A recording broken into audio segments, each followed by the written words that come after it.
So I come here and speak today on behalf of my husband. নায়িকাকে অনাকাঙ্ক্ষিত চুম্বন, তবে স্বামীর আচরণের জন্য এবার প্রকাশ্যেই ক্ষমা চাইলেন অভিনেত্রী গৌতমী কাপুর। ঘটনাটি জনপ্রিয় রিয়েলিটি শো লক আপ সাচিয়া সাজার দ্বিতীয় সিজনের।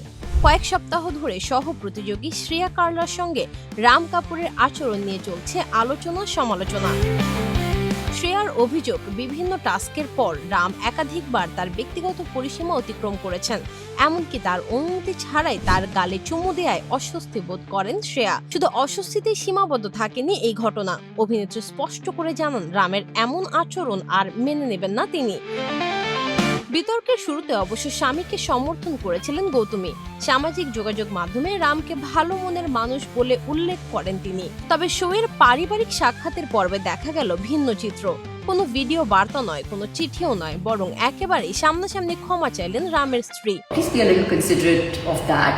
শ্রেয়ার কাছে গিয়ে 2 হাত জোর করে গৌতমী বলেন, রাম যদি তাকে অনুচিতভাবে স্পর্শ করে থাকেন তাহলে তার পক্ষ থেকে ক্ষমা চাইছেন তিনি।